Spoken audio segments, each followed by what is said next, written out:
I want to introduce Anna Haine and Elizabeth Schlueter.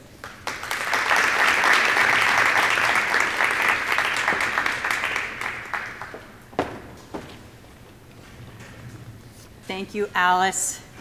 This is, thank you to Eva. Thank you on behalf of Mom also to the whole board and the teachers and the parents. This is an extraordinary conference already. I'm taking notes. And it's a testament to your community, to what you're doing here. Really impressive.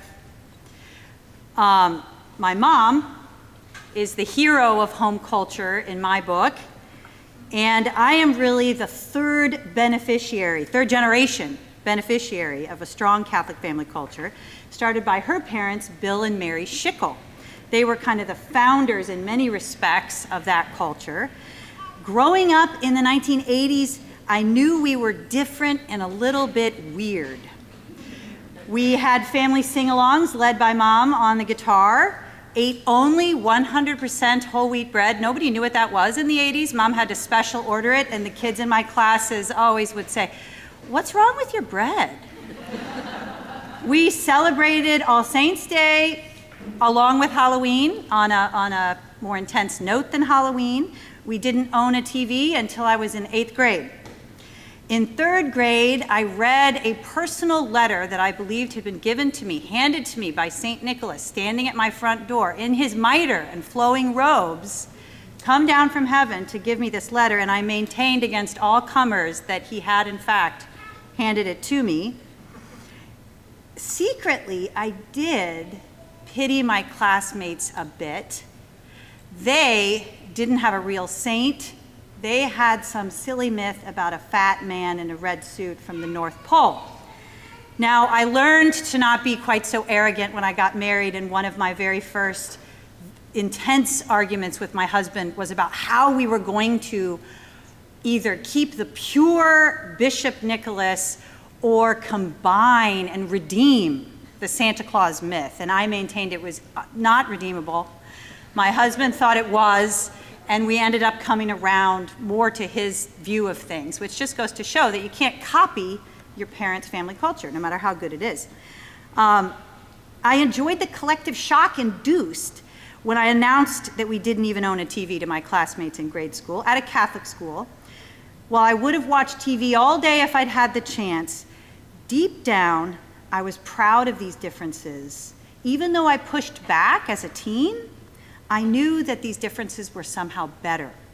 Now, if you're not 3rd generation of a strong Catholic culture, maybe you're a founder of your own culture, don't despair. You'd think that being 3rd generation would be all advantage, but in fact, it's a double-edged sword. Mom and Dad are a hard act to follow, and it can induce a kind of Catholic culture, kind of what you experience now if you read too many blogs, like Shower of Roses blogspot, and you start to hyperventilate and think, I don't have the right Advent wreath, I've got to go. So this is what my sisters and I do when we get together. We all ooh and ah about what the other one is doing, and then Nate calls it the post-Thanksgiving depression, where we all think we're just utterly ruining home culture.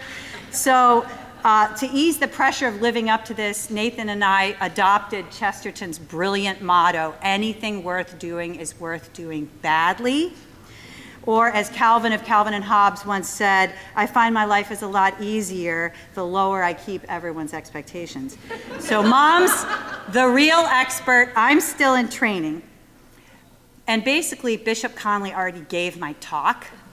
So I don't know what I'm going to do other than try to continue to do what he began so well. This session is titled Preparing the Soil of the Heart, How Parents Can Cultivate a Family Culture That Prepares Children's Hearts for the Seeds of a Classical Education. Such a great image. Family culture literally tilling the soil of the heart. What is the heart? We've talked a lot about that, and we're going to continue to talk about it today.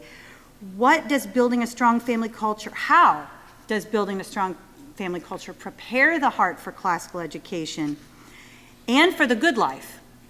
And how do we build it? We're going to try and get very particular and give some real examples. That's what we're here to help you think about today. We're going to try to keep it to 30 minutes so we have a little bit of time for question and answer. First, I'll give you some principles behind a family culture no-fail recipe. And I sort of see the blog post, no-fail recipe, family culture.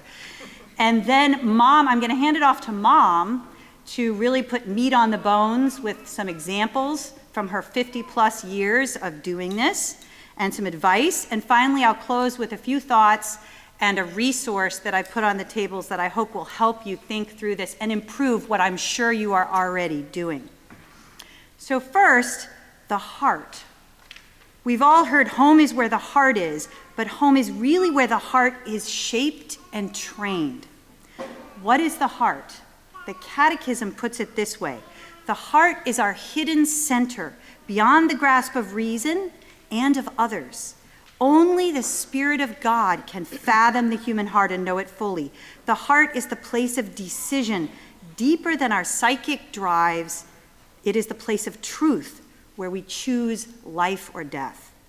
Our culture thinks feelings define the person, while conservatives are perhaps prone to the opposite mistake, overemphasizing the intellect.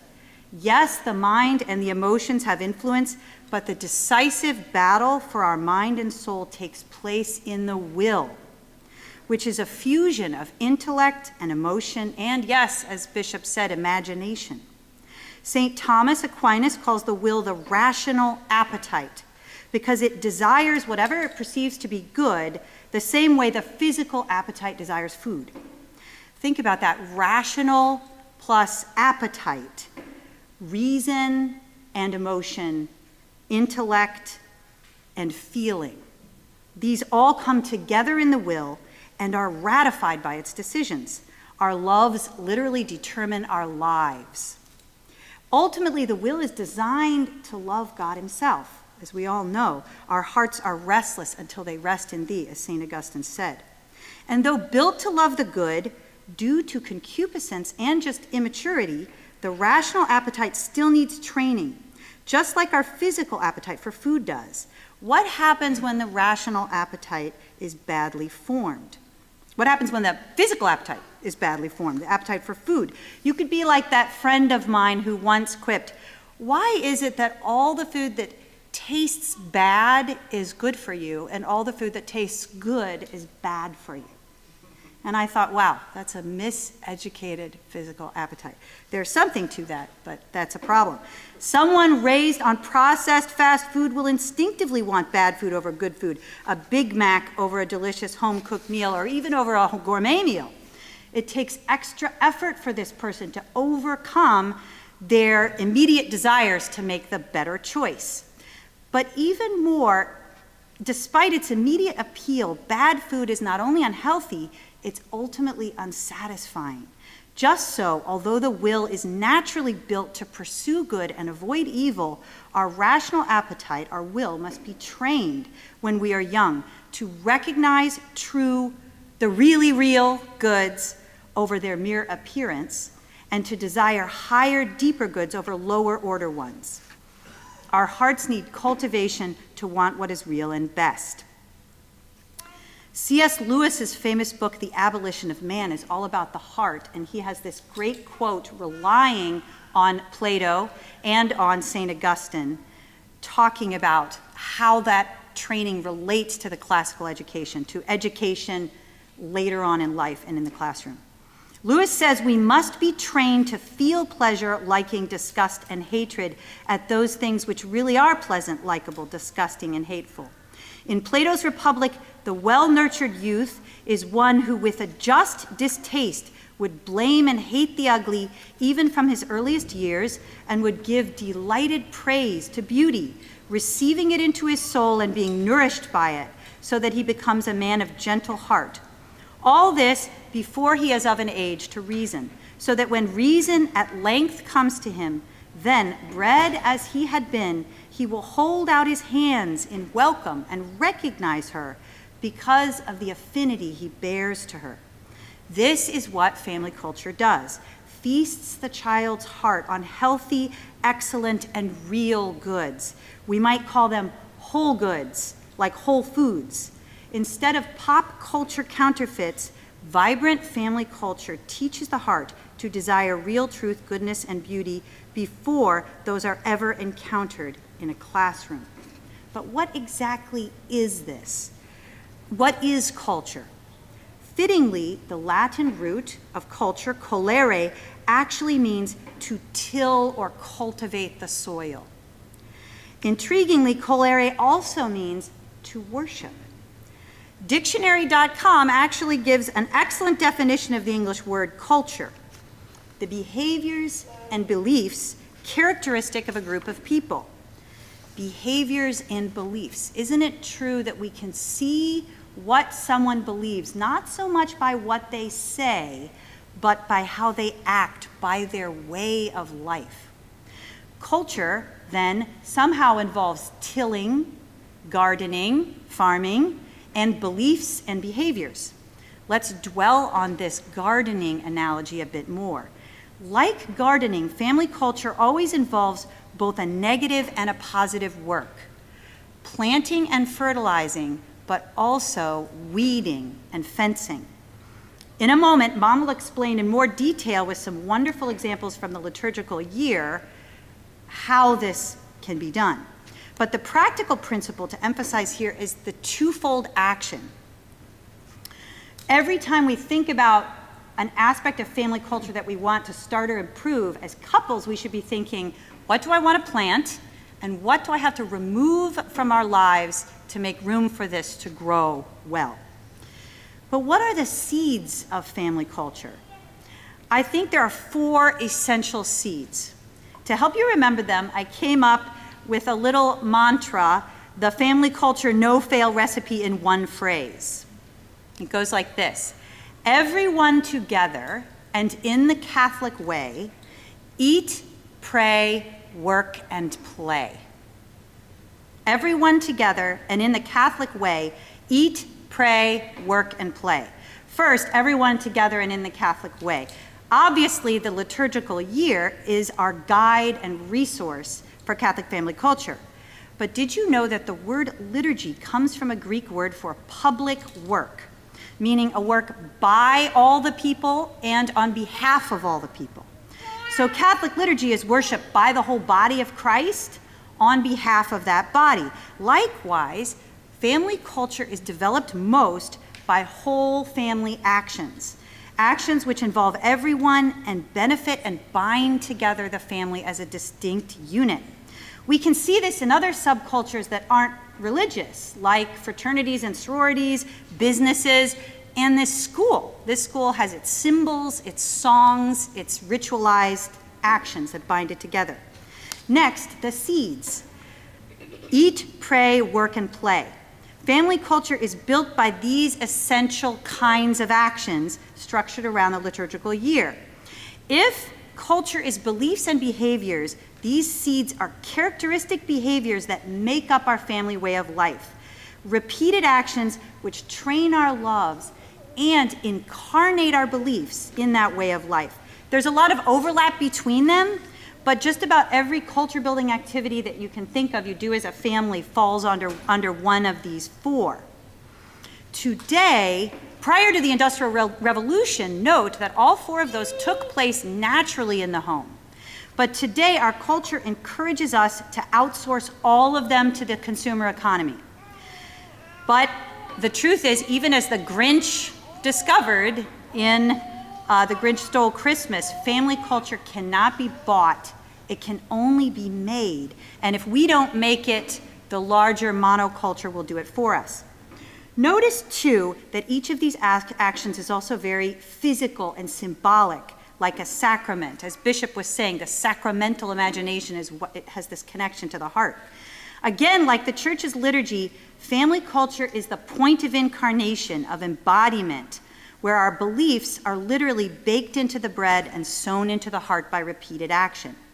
Because it embodies belief, the real and homemade are always more effective than the virtual and store-bought. As we all know, after COVID, a virtual mass just doesn't cut it. It has to be in person, it has to be physical. And the same is true for family culture building. And repeated action is what makes tradition. We've noticed that it only takes doing something 2 times in our family for the kids to insist that we can't do it any other way. This is the way we always do it. This is our tradition. So it's that easy to start. Let's reflect on eat, pray, work, and play a bit. And I'm going to let Mom really take over our discussion of praying. But eating is tremendously important. Special feasts, Mom's going to talk about those, but ordinary family meals, how are we doing them? How are we cooking? What are we cooking? What are we removing from that to make it really work? You know, banning cell phones at the table, trying to have a point of conversation, trying to read a poem at dinner. When we do this, I always feel like I have to institute lockdown. Okay, poem starting. No one say anything. Quiet. You'll be dismissed from the table. I mean, it's a lot of management, right, to make a family meal go well. But it's tremendously important. In fact, family meals are sort of bedrock for family culture. And Jonathan Haidt, that Bishop Conley mentioned, and actually Dr. Leonard Sachs, who's done a lot of writing about parenting, notes a study where the mental health of teens increases substantially with every meal added they have during the week at home. It's that important. But I'd like to hand it off at this point for Mom to talk more about the liturgical year and its importance and some of the things that she has done over the years. Thank you, Liebel.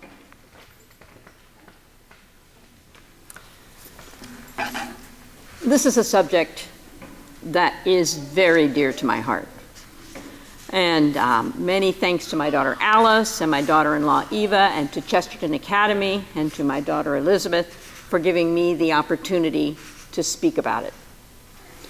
I was raised in a family with a rich Catholic culture, and I have come to value that background in nourishing my faith and informing our own family traditions. Like Elizabeth, I spent my life trying to live up to my parents. In this increasingly secular world, I really believe our Catholic faith must be lived and celebrated in our homes to come alive and bear fruit. We all know the candles on a birthday cake are a reminder that it's another year's growth that we celebrate. In the same way, if for Christmas Eve, the family celebration begins with a candlelight procession to place the Jesus figure in the manger and the reading of the Christmas Gospel, if it then continues with a festive meal and concludes with Christmas carols around the tree, it becomes obvious that the birth of Jesus is the reason we are celebrating. A candle procession in the dark, festive food, and singing all bring elements of fun into the celebration. In short, we must shape our home lives to express our faith. Otherwise, we may find it ebbing away. Faith is hard to catch by just going to church and religion class. If Catholic parents do not make the effort to transmit their faith to their children through fun family traditions, religion will gradually become something extraneous, something that Mom and Dad make them do on Sundays and in religion class with no connection to real life. Beautiful and fun family traditions that accurately express our faith have a way of sneaking up on young adults who may have discarded their faith and pulling them back. One very important thing that Bill and I discovered, and Elizabeth mentioned also in her introduction, in our own long struggle to create these traditions, is that we had to make room for them. Making room to build a family culture is much like planting a garden. First, you need to weed and fence. You remove distractions and activities, even the good ones, that take up time and space where you want to plant. Phones, internet, streamed music, sports practices, school activities, and other entertainment can all crowd out the creative activity in the home. The singing, talking, laughing, praying, learning, thinking, reading, playing, building, and tinkering at home all need time and space to develop. Then, after weeding and fencing, you need to till and fertilize. Fill your home with great art, music, books, discussions, read out loud to the family, discuss what you read, sing or play instruments together, cook together or work on other family projects together, play games or sports together. Then plant. With all the things that family members are doing, it's essential to schedule family meals, games, movies, and other activities where everyone is ordinarily expected to participate. Bill and I found that it pays to be a bit hard-nosed about requiring participation. Over the years, I had more than one conversation with sometimes amazed high school principals and coaches about having my children at home for family dinners. Waiting till everyone wants to is a guarantee it will never happen. Once everyone is together, we turn off phones, TV, internet, radio. We invite unexpected guests to join us to keep that time intact. But you ask, what do we do? As Elizabeth described, family sit-down meals, beginning with a prayer, are basic. A family evening prayer with a reading from the Sunday or feast day, or a decade of the Rosary, is a wonderful way to end a day, and it only needs to take 5 minutes. The seasons of the church year are perfect for highlighting different aspects of our beliefs, and their yearly repetition helps to gain a gradually more adult understanding of our faith. Over many years and 7 children, we developed quite a few faith celebrations that are also lots of fun. Here are some examples. I'm describing what we have done, but it's important to remember that your own traditions may look very different. During Advent, the centerpiece in our home is the Advent wreath, a circle of greens with 4 wax candles. Each Saturday evening before dinner, we say the prayer for that week, light the new candle, and sing, O come, Emmanuel.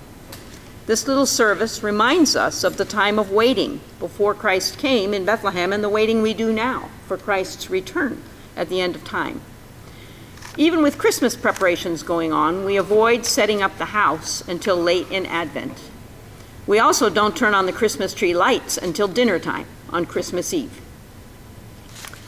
Then, before Ash Wednesday, we talk about repentance, sacrifice, and dying to self. One evening, sometimes on Ash Wednesday or early in Lent, we sit everyone around the dining room table. At each place there is a pencil and a piece of paper, sometimes cut into the shape of a cross. In the center of the table there's a crucifix, a lighted candle, and a saucer. After a short penitential prayer together, each person writes or draws on the paper a fault they will work to overcome or a sacrifice they will make during Lent. Then we each in turn light our paper from the candle and let it burn in the saucer while praying for God's help in our effort. This is one the children loved to help set up for and never failed to remind us of. Another Lenten tradition is Friday bread meals. For dinner, we only served bread and spreads, and much to my surprise, everyone loved it. A Holy Week tradition that we love is our Paschal meal. We hold it on Palm Sunday or Holy Thursday. It's a festive, formal meal with prayers and readings loosely based on the Jewish Passover celebration, with specific references to Jesus' Last Supper with his apostles. It's a wonderful teaching tool for explaining the Mass, and it brings much of the Eucharistic symbolism alive. Working together to prepare the matzos and other special foods is almost as much fun as the meal itself. I have copies here on the stand of that service to share with you tonight if you would like to pick up one. On Good Friday, we try to have a time of silence and prayer between noon and 3 p.m. On Holy Saturday night, after the Easter Vigil, we have a festive get-together with friends from church. Our Easter Sunday egg hunt includes an Alleluia egg, specially decorated with the word Alleluia and carefully hidden. The finder of that egg gets a prize. In the spring, on Ascension Thursday, we take a family picnic to a hill in a park and read the Ascension Gospel. Often that's the first picnic we've had for the season. On the Feast of the Assumption of Mary, on August 15th, we sometimes invite friends for a bonfire and a hot dog roast and sing all the Mary songs we can think of around the fire. It's informal, it's fun, and it marks a feast that often sneaks by on a weekday. In the fall, around Halloween, or All Saints' Day, we invite some family friends to an All Hallows costume party. The costumes are based on the lives of the saints, or holy men and women, living or dead, or biblical characters. The first thing we do at the party is have a guessing game, partly because costumes are discarded very quickly once they get there. So anyway, I remember one year I dressed as St. Lydia, St. Paul's convert in Philippi, who was a dealer in purple cloth. I wore a purple shawl and a lid on my head. Each person tells about the character they are representing, and we guess who it is. We give prizes for good presentations and have other party games. This is one time of year when we all make an effort to study the lives of the saints. I'm sure this all sounds like an awful lot to tackle, but please remember, these traditions did not all spring up fully formed in one year. It took us more than 30 years of trial and error. It's important to start small. Just try one thing, but do start. Despite schedule conflicts, sullen teens, sibling fights, spilled milk, and crying babies. Accommodate everyone as best you can. Include them in the planning and the setup. Wipe up the milk and keep at it. It's really important. If a particular event doesn't work, adjust it and try again. Your children are only with you a short time, so now is the time to begin. We are all very much shaped by the kind of family in which we are raised. There is no other place where the work of a parent will have a more positive result than in their efforts to bring holiness, wisdom, love, beauty, and fun into the families they raise. Developing a Catholic culture in your own home is essential to this effort.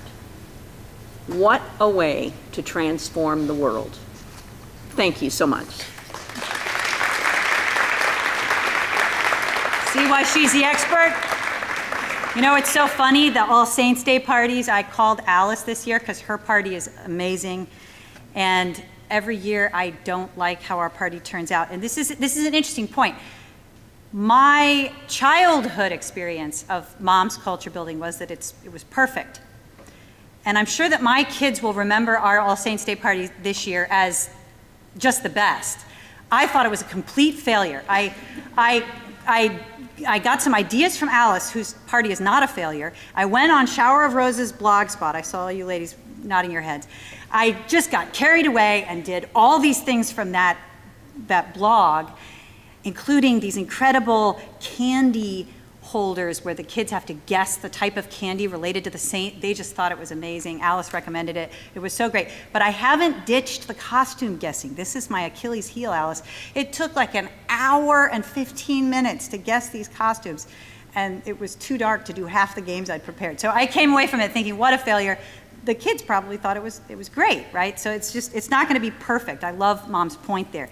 Well, we only have a couple of minutes left. I wanted to draw your attention to this little worksheet that I prepared for you. Do not fill it out right now. You don't even have to fill it out at all, but I thought it might be helpful as a sort of review and gut check regarding what I know you all are already doing with your family cultures.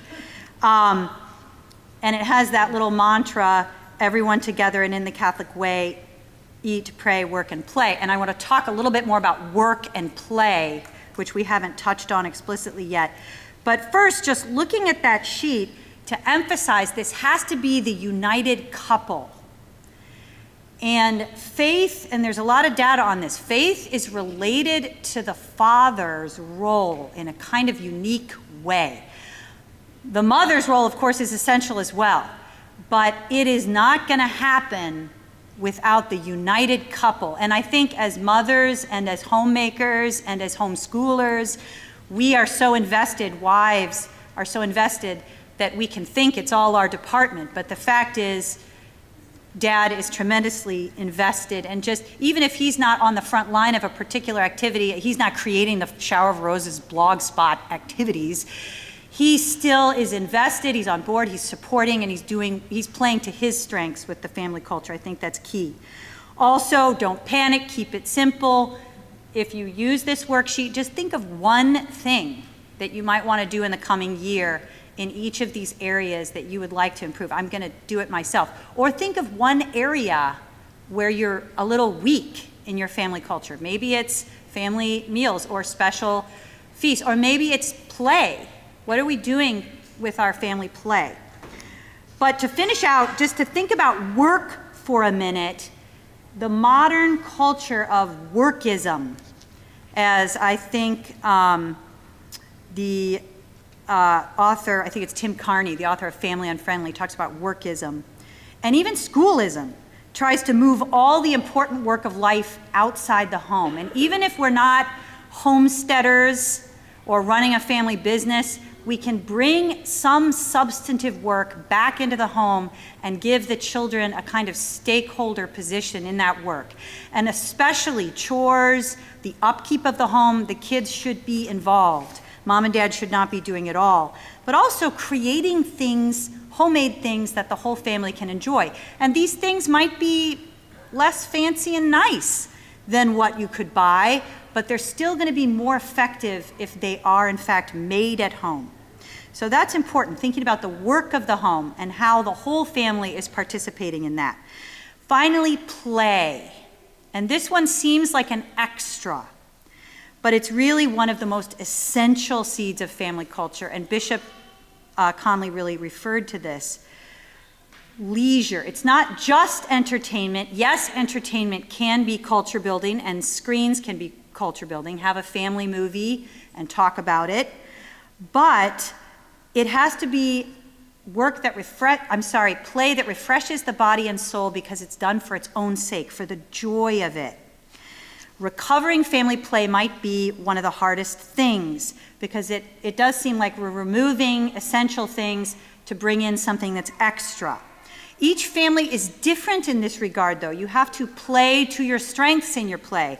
Nate has always had a dream of a family bluegrass band, and after many years, he's finally brought that to fruition. But that's not going to be true for every family. Nate's going to wince, but we're not so great at sports. My daughter-in-law's family is a sports family. Their default play was the whole family go outside, play a game of basketball, play soccer. That works. It's really important. But ironically, family play can take a lot of work. I'll never forget Nate's frustration with trying to make the family sing-alongs happen. Again, as a kid, mom's sing-alongs looked perfect from my perspective, but ours usually ended with some kid being sent up to bed by dad because they're refusing to sing.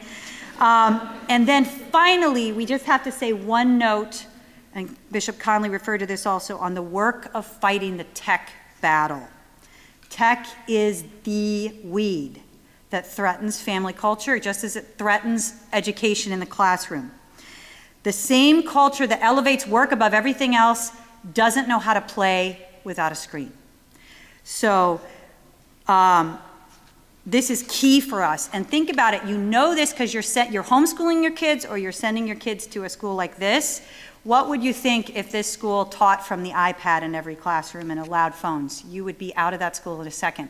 And we have to keep on fighting this battle despite the difficulty as parents. Your kids' mental health depends on it, their faith in some respects depends on it, and your home culture certainly depends on it. The good news is if you don't give up, you will win. And I'll just mention a few things that Nate and I have done over the years. Delaying phones and computers, personal phones and computers, as long as possible, usually second year of high school. Locking down the browser on the phone, having all kinds of rules. We use Google Family Link to oversee what our kids do on Google. And also preparing them for the inevitable encounter with pornography. It will happen. Hopefully you'll delay it until about high school, but you've got to get them ready. Demystify it, talk about it, help them when they come to you and tell you that they've encountered it, help them have the tools to fight it. This is key. and it's particularly hard, I think, for moms, because we just want to keep that out entirely. It's not an option for us today. We've got to prep them to fight that battle as adults. To conclude, take courage. You may remember the scene in The Silver Chair where the witch is trying to convince the children in Puddleglum that the real world doesn't exist. And Puddleglum has this great comeback where he steps on the enchanted fire and says, well, it's interesting that you say the real world doesn't exist because it's better than your world. And so I think even though we feel like the underdogs, like the culture of the autonomous self with its technology and consumerism and sexual hedonism has the upper hand, the truth is that we have the advantage. Any ordinary Catholic family that eats, prays, works, and plays together can make a culture that licks the modern culture hollow. So thank you, and maybe we have time for questions.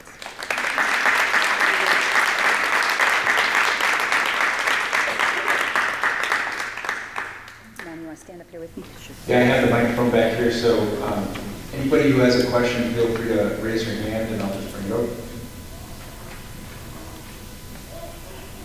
So for somebody who was not raised in a home that has such a beautiful Catholic culture, like myself, raised in a very secular home, and who desires to have a home like yours someday with a family, I've been writing down all of the ideas, first of all, and my hand's kind of worn out, but where are some other areas to find more ideas? I know you mentioned Shower of Roses as a blog, I will have to go check it out, but are there other books or other people in podcasts or other blogs that you would recommend for finding more of these ideas and traditions to incorporate in our own families?